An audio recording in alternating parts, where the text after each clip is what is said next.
Bimi, 42, Dean of Student Affairs at prestigious liberal arts college, PhD in sociology with focus on restorative justice and structural inequity. Hired specifically to overhaul the campus disciplinary system.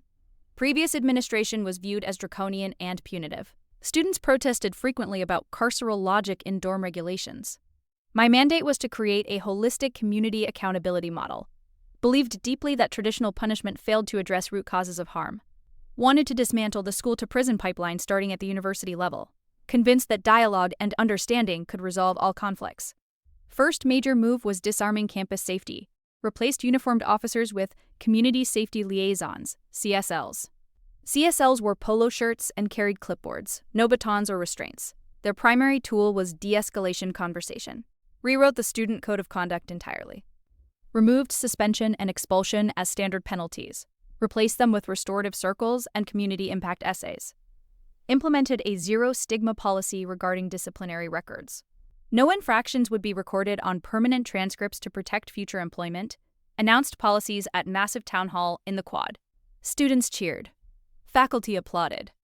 Felt like a revolutionary moment. We are building a sanctuary where mistakes are opportunities, not life sentences. Board of Trustees was hesitant, but approved based on projected retention rates. First semester of Holistic Harmony began, implemented strict policy against surveillance culture. Ordered removal of CCTV cameras in dorm hallways and common rooms. Argued that constant monitoring created a panopticon effect that induced anxiety. Stated that trust was the foundation of community, not digital spying. Drafted policy prohibiting students from recording others without written consent. Framed it as a digital consent and privacy protection mandate. Violation of privacy policy was one of the few things that could trigger a formal review, because recording someone without consent was violating their autonomy. 2 months in, friction started with the facilities department. Head of facilities, older guy named Frank, requested cameras be reinstalled at loading docks. Thousands of dollars of equipment had gone missing since CSLs took over. I told Frank that cameras implied we didn't trust our staff or students. That theft was often a cry for help or resource redistribution, suggesting we address the economic anxiety leading to theft instead of policing it. Frank looked at me like I was an alien. Dean, they stole a floor buffer. That's not economic anxiety, that's a felony. I denied the request for cameras. Told Frank to have his staff engage in community bonding to discourage theft. Frank retired 2 weeks later. I viewed his departure as natural attrition of those resistant to progress. Then came the situation with Lucas. Lucas was a sophomore, computer science major, scholarship student. Worked part-time in the campus server room. Lucas came to my office concerned about physical security in the dorms. Said the electronic keycard system was outdated and easily hacked. Claimed he had found propped doors every night and strangers wandering halls. I thanked him for his concern, but told him not to racial profiling non-students. Said an open campus was a welcoming campus. Lucas insisted, saying he wanted to install a doorbell camera on his dorm suite door to monitor who was entering his shared living space. I immediately shut that down. Cited the digital consent and privacy protection policy. Lucas, pointing a camera at the hallway violates the safe space of your peers. It creates an atmosphere of suspicion. We don't do that here. Lucas argued that safety was a prerequisite for a safe space. I told him that his perception of danger was subjective and rooted in privilege, that he needed to interrogate why he felt unsafe around his own community.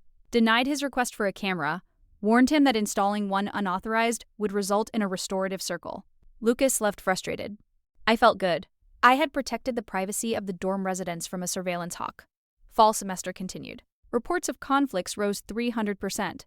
I framed this as a success in my reports to the board. Students feel safe bringing issues to us because they know they won't be punished. Reality was that noise complaints, minor thefts, and vandalism were skyrocketing. My office handled everything through mediation. No fines, no probations. Just talking circles. Then came Marcus. Marcus was a charismatic senior, active in student government, well-connected, also a known party promoter on campus. Several female students had whispered about him being pushy, but no formal complaints were filed because the girls knew nothing would happen. Until Elena. Elena was a freshman, international student, very quiet. She came to the Title IX coordinator who reported to me. Elena claimed Marcus had cornered her in a laundry room, blocked the exit, made sexually explicit comments, touched her hair without consent. She managed to run away when someone else entered. Under old rules, this would trigger an immediate investigation and potential interim suspension. Under my holistic model, We prioritized healing the community rift. I reviewed the case, decided it was a communication breakdown and cultural misunderstanding. Marcus was known for being touchy-feely and loud. Elena was from a more conservative culture. Called both of them in for a restorative justice mediation. Elena was terrified. She asked if she could bring a friend. I allowed it but emphasized the friend couldn't speak, only support. In the mediation, I sat them in a circle with a CSL. I asked Elena to express how Marcus's actions made her feel. She said she felt unsafe and wanted him to stay away from her dorm. I turned to Marcus. He was charming, apologetic. I'm so sorry if I misread the vibe, Elena. I'm a tactile person. It's my love language. I nodded. Thank you for your vulnerability, Marcus. I told Elena that Marcus clearly meant no harm, that issuing a no-contact order would be punitive and stigmatizing for a young black man, that we had to be conscious of the historical weight of policing men like Marcus. I told Elena, true safety comes from understanding, not separation. I drafted a community agreement. It stated Marcus would strive to be more mindful of personal space. It stated Elena would communicate her boundaries more clearly. It effectively blamed her for not saying no loud enough. Elena cried. She asked, "What if he did it again?" I told her, "We trust the process. Marcus has heard you." I explicitly forbade Elena from filing a report with the local town police. Told her, "Involving external law enforcement triggers mandatory reporting that removes your agency. The police will re-traumatize you and destroy Marcus's future over a misunderstanding. If you care about social justice, you will handle this within our community." Elena signed the agreement. She looked defeated. I felt I had successfully de-escalated a potential legal mess and saved a student's record. Wrote a memo about the success of the mediation. Resolving gender-based friction through dialogue rather than punitive separation. 2 weeks later, Lucas, the CS student, came back to my office. He looked pale. "Dean, I know you banned cameras, but I wrote a script to log Wi-Fi handshake data in the dorms. I wanted to prove the network was insecure. I found something else. I have logs of MAC addresses. Marcus's phone connects to the router outside Elena's room every night at 3 a.m. He stands there for an hour. Sometimes he tries the electronic lock. I have logs of 40 failed entry attempts on her door in the last week. I was furious. Not at Marcus. At Lucas. You are monitoring the location of a fellow student without consent? You are stalking Marcus electronically? This is a massive violation of the digital privacy policy." Lucas was stunned. "Dean, he is stalking her physically. The data proves it." I slammed my hand on the desk. "Data is not context, Lucas. You don't know why he was there. Maybe he has friends on that floor. You have weaponized your technical skills to police a marginalized student. I am confiscating your logs. And you are facing a disciplinary hearing for cyberstalking."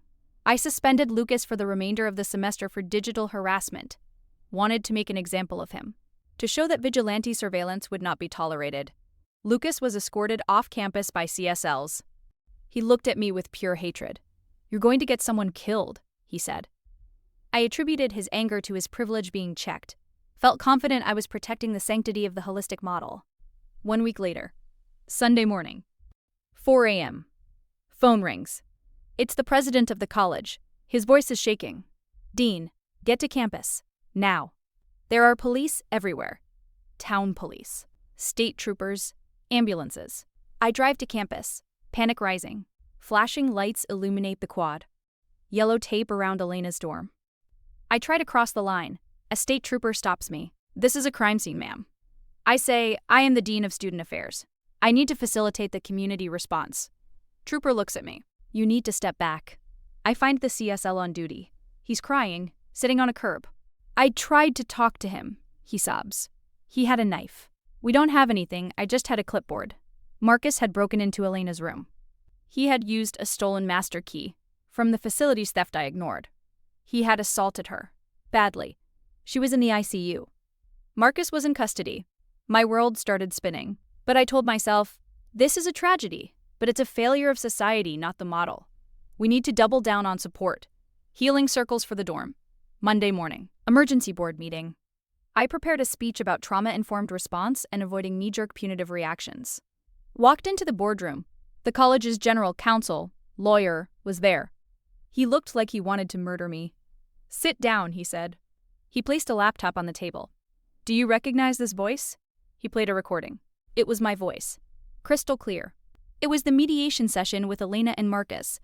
Elena had recorded it on her Apple Watch. The digital consent policy, I wrote? She violated it, and thank God she did. The recording played, me, Elena, involving the police is an act of violence against Marcus. Me, you need to think about how your white tears will be weaponized against a black man. Me, if you file a report, you are betraying the community values of this institution. Me, sign this agreement promising not to contact law enforcement, or we cannot protect you. The room was silent. The president looked sick. Counsel spoke. You explicitly coerced a victim of sexual harassment into silence. You threatened her with lack of protection if she exercised her legal right to call the police. This is a catastrophic Title IX violation. This is obstruction of justice. This is witness tampering. I tried to speak. I was applying a sociological framework of harm reduction. Counsel cut me off. You are not a sociologist right now. You are a liability. Lucas, the student you suspended, he went to the press this morning. He released the logs showing Marcus trying to break in for weeks. He released the emails where you called his security concerns privileged paranoia. The narrative isn't restorative justice. The narrative is Dean protects predator to save stats. I felt the floor drop out, but the policy bans recording. Elena's recording is inadmissible. Counsel laughed. A dry, humorless laugh. We are not in a student conduct hearing, Dean. We are facing a federal investigation. And in the state, recording a conversation where you are being extorted or coerced is legal. Even if it wasn't, the PR damage is done. CNN is outside. I was terminated effective immediately, escorted off campus by the very police I had tried to ban. The walk of shame through the quad. Students were staring, not cheering this time. I saw the posters for my Holistic Harmony initiative being torn down. Went home, locked the door. The next 6 months were a blur of lawyers and depositions. The Department of Education opened a Clary Act investigation. Found that I had systematically underreported crimes to keep numbers low. The theft I ignored? Counted as resource reallocation in my books. The assaults? Counted as interpersonal conflicts. The college was fined $4.5 million. Elena sued the school for $20 million. The recording of me pressuring her was the centerpiece of the lawsuit. The jury didn't care about my nuanced sociological framework. They heard a person in power bullying a scared girl into submission. They settled for an undisclosed amount, rumored to be record-breaking. Lucas's suspension was expunged. He sued for defamation. 1. I became the face of woke administration gone wrong on every news channel. Tucker Carlson did a segment on me. Rachel Maddow ignored me, which hurt more. My career in higher education was incinerated. Blacklisted from every institution. Even the nonprofits didn't want to touch me. Radioactive, a recruiter told me, sat in my apartment reading the comments on the articles about me. She cared more about the criminal's feelings than the victim's life. Ideology over safety. She thought she was God. Started therapy. Therapist asked me why I ignored the red flags with Marcus. I realized I didn't see Marcus as a person. I saw him as a victim category. I didn't see Elena as a person. I saw her as collateral. I realized my empathy was actually narcissism wrapped in academic jargon. I wanted to be the savior so bad I became the villain. The recording I tried to ban was the only thing that brought the truth to light. If Elena hadn't recorded me, Marcus might have killed her eventually, and I would have covered it up to protect the model. 3 years later, I work as a paralegal for a firm that handles corporate compliance. Boring, dry work. Rules are rules, no holistic interpretation. I like it. I wrote a book under a pseudonym, The Empathy Trap, When Compassion Becomes Complicity. It sells moderately well in conservative circles, which is ironic. I donate the proceeds to a women's shelter, a shelter that has cameras and locks, and calls the police. I ran into Lucas at a coffee shop in the city. He's a cybersecurity consultant now. Driving a Porsche. He saw me. Paused. I expected him to yell. Or mock me. He just looked at me with pity. You know, he said.